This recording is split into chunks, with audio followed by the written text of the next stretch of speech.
आज इस बुलेटिन में बात होगी वांगचुक की हिरासत पर फंसी मोदी सरकार की।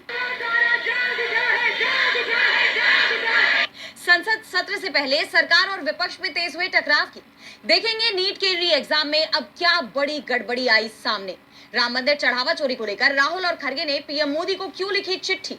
जानेंगे लोकसभा स्पीकर के फैसले पर क्यों मचा हुआ है बवाल। एक्सपेक्टेड था, यही तो अन्य हम झेल रहे हैं, यही तो अन्य देश देख रहा है। और बुलेटिन के आखिर में देखेंगे अमेरिका और ईरान में तेज होती जंग को। लेकिन दिन भर की तमाम बड़ी खबरों से पहले एक नजर आज की सुर्खियों पर। दफ्तर गिराए जाने पर भड़के अभिषेक बनर्जी, कहा केस पेंडिंग तो बुलडोजर एक्शन क्यों। बंगाल में पुलिस की वर्दी में चोरी, बीजेपी के गुंडे सामान उठा ले गए। महिला डॉक्टर से मारपीट करने वाले शिवसेना पार्षद रमेश महात्रे ने किया सरेंडर। बॉम्बे हाईकोर्ट ने एक दिन पहले ही रद्द की थी जमानत। कोर्ट ने शाम 5 बजे तक आत्मसमर्पण करने का दिया था निर्देश। मध्य प्रदेश में यूसीसी विधेयक को कैबिनेट से मिली मंजूरी। 20 जुलाई को विधेयक विधानसभा में होगा पेश। उत्तराखंड में पहले ही लागू हो चुका है यूसीसी बिल। रामपुर की जौहर यूनिवर्सिटी को लेकर तेज हुआ विवाद। बुलडोजर एक्शन के खिलाफ सपा प्रमुख अखिलेश यादव ने भरी हुंकार, कहा बदले की भावना में जल रही बीजेपी सरकार। फीफा वर्ल्ड कप का फाइनल मुकाबला आज स्पेन और अर्जेंटीना के बीच खेला जाएगा मैच। रात 12:30 बजे से शुरू होगा मुकाबला। ये तो थी सुर्खियां। अब बात आज की सबसे बड़ी खबर की। दिल्ली के जंतर मंतर पर पिछले 1 महीने से जारी युवाओं का प्रोटेस्ट अब विकराल रूप लेता नजर आ रहा है। सोशल एक्टिविस्ट सोनम वांगचुक को प्रोटेस्ट साइट से हटाकर मोदी सरकार ने अपने ही पैरों पर कुल्हाड़ी मार ली है। अब ये मामला कोर्ट तक पहुंच गया है। वहीं युवा भी जंतर मंतर से संसद कूच की ठान चुके हैं। तो क्या है ये पूरी खबर, जानेंगे इस रिपोर्ट में। दिल्ली के जंतर मंतर से सोशल एक्टिविस्ट सोनम वांगचुक को हटाए जाने के बाद वहां प्रदर्शनकारियों का सैलाब उमड़ पड़ा है। जिस तरह वांगचुक को मंच से हटाया गया और हॉस्पिटल ले जाया गया, उस पर बवाल मच गया है। सीजेपी फाउंडर अभिजीत दिप के आमरण अनशन पर बैठ गए हैं। वहीं वांगचुक पूरी कोशिश कर रहे हैं कि वो प्रदर्शन स्थल पर लौट सकें। उन्होंने अपने सोशल मीडिया पर देश के युवाओं के नाम एक खत भी लिखा है, जिसमें 20 जुलाई के मार्च को आजादी का दूसरा आंदोलन बताया गया है। वांगचुक ने कहा, 20 जुलाई आजादी का दूसरा आंदोलन, भय मुक्त भारत, अन्याय से आजादी जैसे पेपर लीक, डर से आजादी, मेरी गैर कानूनी हिरासत, भारत का दूसरा आजादी का आंदोलन, संसद तक मार्च, कृपया इसे बड़ी सफलता बनाने। गीतांजलि के जरिए भेजा गया सफदरजंग में मेरी गैर कानूनी हिरासत से। वहीं उनकी पत्नी गीतांजलि अंगमो ने हाईकोर्ट में याचिका भी दाखिल की। उनका कहना है कि सफदरजंग हॉस्पिटल पर उन्हें भरोसा नहीं है, इसलिए वांगचुक को वहां से शिफ्ट करने की इजाजत दी जाए। हालांकि फिलहाल कोर्ट ने वांगचुक को कोई अंतरिम राहत नहीं दी है, लेकिन दिल्ली पुलिस मोदी सरकार और दिल्ली की बीजेपी सरकार को नोटिस जारी कर जवाब जरूर तलब किया है। वहीं वांगचुक के समर्थन में और मोदी सरकार के खिलाफ अब देश के अलग अलग कोने में मोर्चे खुल गए हैं। जो जहां है वहीं से इस आंदोलन को अपना समर्थन दे रहा है। कोलकाता के जादवपुर यूनिवर्सिटी में जहां छात्र अनशन पर बैठ गए, वहीं नागपुर में धर्मेंद्र प्रधान इस्तीफा दो के नारों की गूंज सुनाई दी।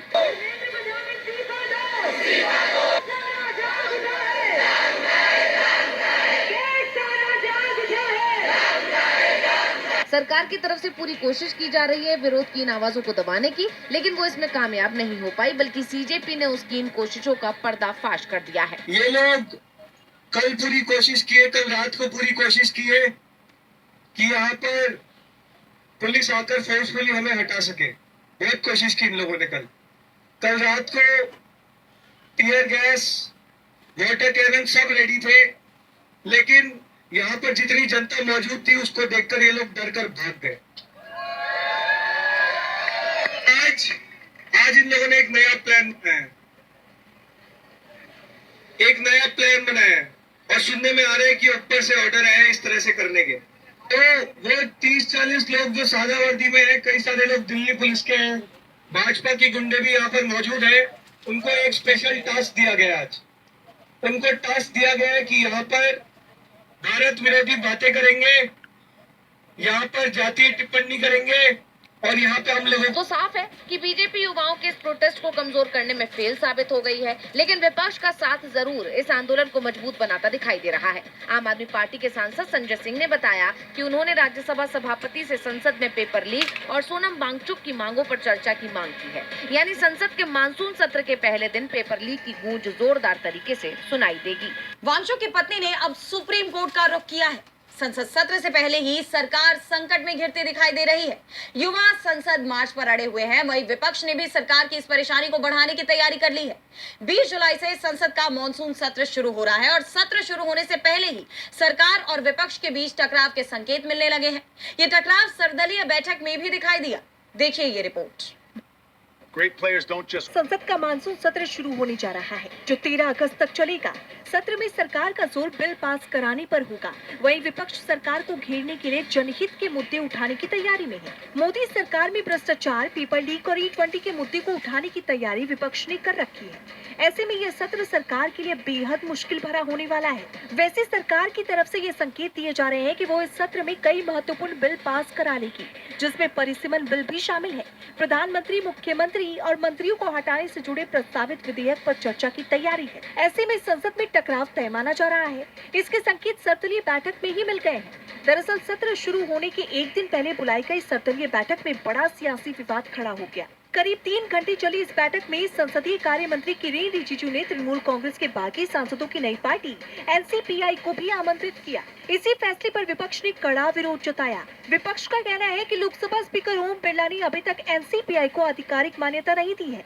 ऐसे में बिना मान्यता वाली पार्टी को सर्वदलीय बैठक में बुलाना संसदीय परंपराओं के खिलाफ है। इसी विरोध के चलते Congress, Samajwadi party, DMK, JMM, आम आदमी पार्टी, नेशनल कॉन्फ्रेंस, लेफ्ट दलों और शिवसेना UPT समेत कई विपक्षी दलों ने बैठक से सांकेतिक वॉकआउट किया। हालांकि कुछ समय बाद सभी दल दोबारा बैठक में शामिल हो गए। इस बीच TMC सांसद महुआ मोइत्रा ने कहा, NCPI जो एक अनऑर्गेनाइज्ड पार्टी है, टेबल ऑफिस की दी गई लिस्ट में ऑल इंडिया तृणमूल कांग्रेस की संख्या 28 दिखाई गई है। इन तथाकथित बाकी 20 MPs उनके मर्जर को स्पीकर ने मंजूरी नहीं दी है। 20 डिस्क्वालिफिकेशन पिटीशन अभी भी पेंडिंग है। आपको बता दें कि सर्वदलीय बैठक में बाकी सांसदों की मांग पर उन्हें TMC सांसदों से अलग बैठाने की व्यवस्था भी की गई। उधर लोकसभा स्पीकर ओम बिरला ने बिजनेस एडवाइजरी कमेटी की बैठक भी बुलाई। अब सबकी नजर इस बात पर टिकी है कि संसद का ये मानसून सत्र बहस और कानून निर्माण का मंच बनेगा या फिर राजनीतिक टकराव और हंगामे का। विपक्ष के तेवरों से साफ है कि सरकार का संकट सदन में बढ़ने वाला है। विपक्ष छात्रों के मुद्दे को भी उठाने की तैयारी में है, खासतौर पर नीट परीक्षा को लेकर, जिसका पहले पेपर लीक हो ही चुका था और अब नतीजे भी सवालों में है। यानी री-नीट में भी गड़बड़ियां सामने आई है। देखिए ये रिपोर्ट। मोदी सरकार में शिक्षा व्यवस्था पूरी तरह चरमरा गई है। नीट का पेपर लीक होने के बाद 21 जून को सरकार ने री-नीट परीक्षा कराई, लेकिन अब उसके रिजल्ट पर भी विवाद छिड़ गया है। 17 जुलाई को रिजल्ट जारी होने के बाद सोशल मीडिया पर कई छात्र और अभिभावक OMR शीट और स्कोर में कथित गड़बड़ी के दावे कर रहे हैं। कानपुर की रहने वाली नीट एस्पायरेंट आर्या सिंह के मामले ने तो सबको हैरान ही कर दिया है। नमस्कार सभी को, मेरा नाम आर्या सिंह है। मैंने री-नीट 2026 का एग्जाम लिया था। इस वीडियो के माध्यम से हम आप सभी को अवगत कराना चाहते हैं कि हमारे रिजल्ट में जो भी दिक्कतें आ रही हैं। दरअसल 13 जुलाई को NTA ने अपनी ऑफिशियल वेबसाइट पर छात्रों की OMR शीट अपलोड की। जब आर्या ने अपनी OMR शीट टैली की तो उन्हें एक बड़ी गड़बड़ी दिखी, क्योंकि उसमें सवालों का सीक्वेंस पूरी तरह से गलत था। उनकी शिकायत पर NTA ने OMR शीट में सुधार कर उसे दोबारा अपलोड किया। हालांकि जब आर्या ने अपने स्तर पर सवालों का मिलान किया तो पाया कि उनके शानदार 609 नंबर बन रहे हैं। लेकिन जब नतीजे आए तो पहले उनका स्कोर 540 आया, लेकिन कुछ ही घंटे बाद उनका स्कोर 167 हो गया। यानी अब उन्हें उनकी पसंद के कॉलेज में एडमिशन नहीं मिल पाएगा। लेकिन आर्या ने इन नतीजों को मानने से साफ इनकार कर दिया है। OMR शीट, बदले हुए स्कोर कार्ड के स्क्रीनशॉट्स और बाकी सारे जरूरी डॉक्यूमेंट्स के साथ आर्या ने सरकार के खिलाफ सीधा मोर्चा खोल दिया है। उन्होंने केंद्रीय शिक्षा मंत्री और NTA के बड़े अधिकारियों को ईमेल कर अपनी पूरी शिकायत और सबूत भेज दिए हैं। आर्या ने इस सिलसिले में प्रधानमंत्री और शिक्षा मंत्री से मदद की भी मांग की। NSUI ने इसका वीडियो X पर शेयर करते हुए मोदी सरकार को घेरा है और कहा है कि नीट पेपर लीक के बाद री-नीट में भी धांधली। मोदी सरकार भारत के बच्चों के भविष्य को बर्बाद कर रही है। फिलहाल NTA सभी शिकायतों की बारीकी से जांच कर रहा है, लेकिन वो अपनी गलती मानने को तैयार नहीं दिख रहा। एजेंसी ने साफ किया कि कई वायरल OMR शीट फर्जी या AI से बनाए हुए लग रहे हैं। ऐसे में अब देखना यह होगा कि क्या आर्या और उस जैसे देश के तमाम छात्रों को न्याय मिलेगा, क्योंकि युवाओं में बढ़ती ये नाराजगी मोदी सरकार पर भारी पड़ सकती है। परीक्षाओं में गड़बड़ियों पर सरकार बुरी तरह से फंसती दिखाई दे रही है। छात्रों के सवालों का उसके पास जवाब ही नहीं मिल रहा। वहीं राम मंदिर चढ़ावा चोरी को लेकर भी सरकार कोई जवाब नहीं दे पा रही। मंदिर ट्रस्ट में शामिल लोगों की गिनती PM मोदी के करीबियों में होती है और अब तक PM इस पर चुप्पी साधे बैठे हुए हैं। अब इस मामले में कांग्रेस सांसद राहुल गांधी और मल्लिकार्जुन खड़गे ने सीधे पीएम मोदी को चिट्ठी लिखी है। देखिए ये रिपोर्ट। तो राम मंदिर चढ़ावा चोरी को लेकर बवाल मचा हुआ है। सरकार बुरी तरह घिरी हुई है। उस पर आरोपियों को बचाने के आरोप लग रहे हैं। साथ ही पीएम मोदी से चुप्पी तोड़ने की मांग भी उठ रही थी, लेकिन अब तक पीएम मोदी ने चढ़ावा चोरी को लेकर एक शब्द तक नहीं कहे। ऐसे में लोकसभा में नेता प्रतिपक्ष राहुल गांधी और कांग्रेस अध्यक्ष मल्लिकार्जुन खड़गे ने मिलकर पीएम मोदी को एक चिट्ठी लिखी है, जिसमें कई मांग की गई। साथ ही उन्होंने सरकार को जमकर सुनाया भी।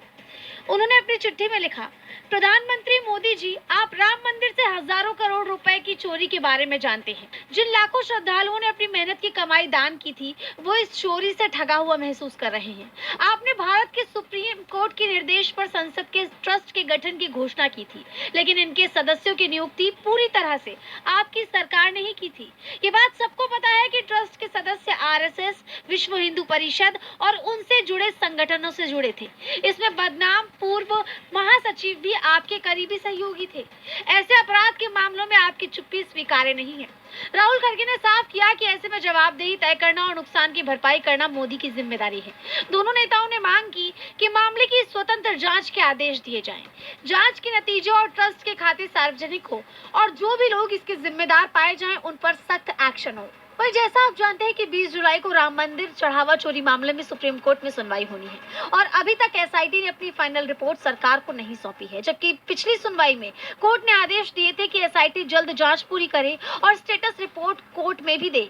ऐसे में यही माना जा रहा है कि जांच की फाइनल रिपोर्ट सीधे सुप्रीम कोर्ट को ही सौंपी जा सकती है। बता दें कि फाइनल जांच में कई और आरोपियों के नाम सामने आ सकते हैं, ऐसा माना जा रहा है। साथ ही शुरू से ही विवादों में घिरे चंपत राय और अनिल मिश्रा को लेकर भी कई खुलासे होने की बात कही गई है। यानी सरकार सुप्रीम कोर्ट में सुनवाई के दौरान फंस सकती है। अब सबकी नजरें सुप्रीम कोर्ट में होने वाली सुनवाई पर टिकी हैं। राम मंदिर में चढ़ावा चोरी मामले को लेकर बीजेपी सवालों के घेरे में है, तो सवाल लोकसभा स्पीकर ओम बिरला की निष्पक्षता पर भी उठ रहे हैं। दरअसल उद्धव ठाकरे की शिवसेना यूबीटी के 6 सांसदों के शिंदे गुट में विलय को मान्यता मिलने के बाद विपक्ष ने स्पीकर की निष्पक्षता पर सवाल उठाए हैं।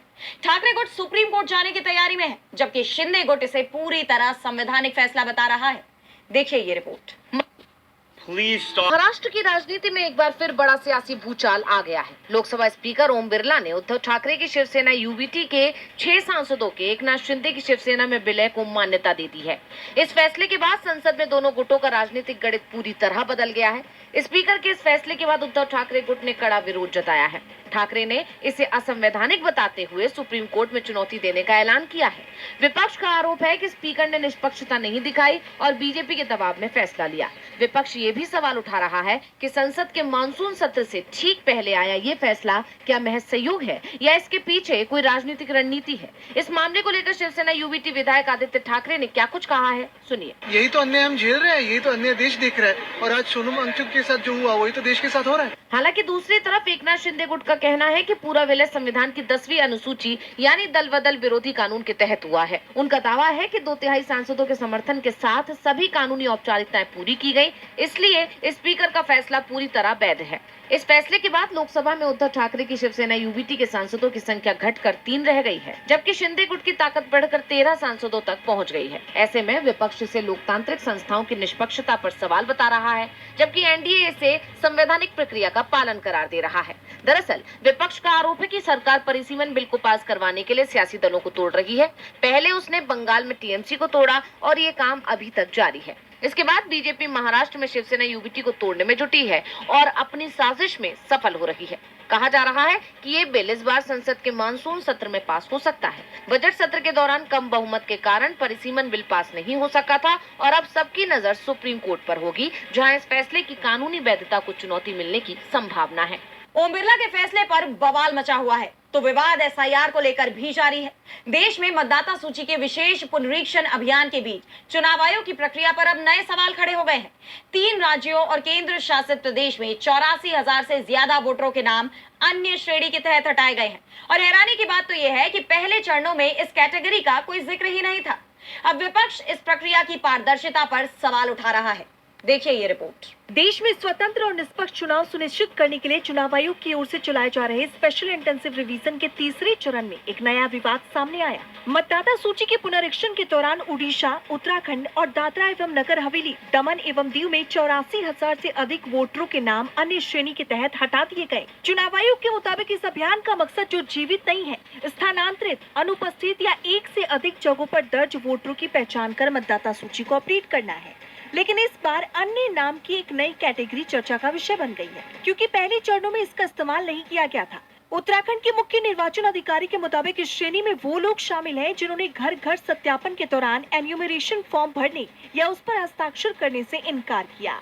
इसी वजह से उनके नाम ड्राफ्ट वोटर लिस्ट से हटाए गए। आंकड़ों के मुताबिक उत्तराखंड में 69,231, उड़ीसा में 14,000, दादरा एवं नगर हवेली, दमन एवं दीव में 1,106 वोटरों के नाम इस श्रेणी में हटाए गए हैं। हालांकि चुनाव आयोग का कहना है कि ये सिर्फ ड्राफ्ट सूची है और जिन पात्र मतदाताओं के नाम हटे हैं वो दावे और आपत्तियां की निर्धारित अवधि में दस्तावेज देकर अपना नाम दोबारा जुड़वा सकते हैं। चुनाव आयोग की सफाई के बावजूद नई श्रेणी के इस्तेमाल और बड़ी संख्या में नाम हटाए जाने को लेकर राजनीतिक और प्रशासनिक स्तर पर बहस तेज हो गई है। और बुलेटिन के आखिर में बात पश्चिम एशिया में भड़कती जंग की। ईरान ने अमेरिका के साथ हुए शांति समझौते को निलंबित करने का ऐलान कर दिया है। ईरान के सुप्रीम लीडर मुश्तबा खामनेई ने तो यहां तक कहा है कि अमेरिकी राष्ट्रपति डोनाल्ड ट्रंप के हस्ताक्षर अमान्य है, जिसके बाद दोनों देशों के बीच शांति की सभी उम्मीदें टूट गई हैं और अब ईरान के निशाने पर ट्रंप आ गए हैं। तो क्या अपने सर्वोच्च नेता की शहादत का बदला लेगा ईरान? जानने के लिए देखिए ये रिपोर्ट। अमेरिका और ईरान के बीच सभी समझौते खत्म हो गए हैं। पिछले 8 दिन से लगातार जारी अमेरिका के हमलों के बाद अब ईरान ने दोनों देशों में हुई पीस डील को मानने से साफ इनकार कर दिया है। ईरान के सुप्रीम लीडर मुश्तबा खामनेई ने अमेरिकी राष्ट्रपति डोनाल्ड ट्रंप पर निशाना साधते हुए कहा कि ईरान के साथ समझौतों का अमेरिका की तरफ से बार-बार उल्लंघन ये दिखाता है कि अमेरिकी राष्ट्रपति के हस्ताक्षर बेकार और अमान्य है। अमेरिका ने अपना असली चेहरा दिखा दिया है। ईरान के पास अमेरिका के लिए कभी न भूलने वाले सबक है। मुश्तबा खामनेई सिर्फ सबक सिखाने की धमकी नहीं दे रहे, बल्कि जंग के मैदान में ईरान अमेरिका को एक के बाद एक झटके भी दे रहा है। तेहरान में ट्रंप की जान लेने के संकेत देने वाले पोस्टर्स लगे हैं, जिनमें लिखा है कि खून का बदला खून से लेंगे, यानी अपने सर्वोच्च नेता अली खामनेई की शहादत का बदला ट्रंप की जान से लेंगे। ये पोस्टर ऐसे वक्त में सामने आए हैं जब जॉर्डन में अमेरिकी एयरबेस पर ईरानी सेना के मिसाइल और ड्रोन हमले में 2 अमेरिकी सैनिकों की जान जा चुकी है और अब ईरानी सेना इस्लामिक रिवोल्यूशनरी गार्ड कोर यानी IRGC ने दावा किया है कि उसने खुजिस्तान प्रांत के अहवाज में अमेरिकी MQ-9 रीपर ड्रोन को इंटरसेप्ट कर मार गिराया है। वहीं कुवैत और बहरीन के एयर डिफेंस सिस्टम लगातार ईरानी हमलों को रोकने में जुटे हुए हैं। ईरान की सेना का दावा है कि उसने कुवैत के कैंप अल अदीरी में एक गोला बारूद डिपो और अली अल सलेम हवाई अड्डे पर हवाई रक्षा रडारों पर बड़े पैमाने पर ड्रोन हमला किया है। ईरान के इन हमलों से बौखलाई अमेरिकी सेना ने भी ईरान पर बड़े पैमाने पर हमले किए हैं। अमेरिकी मध्य कमान सेंटकॉम ने अमेरिकी सैनिकों की जान जाने का बदला लेते हुए ईरान पर लगातार 8वीं रात हमले किए, जिसमें ईरानी तटीय निगरानी और हवाई रक्षा सुविधाओं, समुद्री क्षमताओं और मिसाइल और ड्रोन भंडारण स्थलों को निशाना बनाया गया। ईरानी मीडिया ने केशम, बंदर अब्बास, सिरिक, हाजीबाद और शादेगान सहित तटीय शहरों में विस्फोटों की खबरें भी दी हैं। अमेरिकी राष्ट्रपति ने भी सैनिकों की जान जाने की घटना को शर्मनाक बताया है और साथ ही समझौते को लेकर ईरान के रुख पर कहा कि ईरान की तरफ से अंतरिम समझौते से हटने की उन्हें कोई परवाह नहीं है। ट्रंप ने कहा कि युद्ध का प्राथमिक उद्देश्य ईरान को कभी भी परमाणु हथियार हासिल करने की इजाजत न देना है।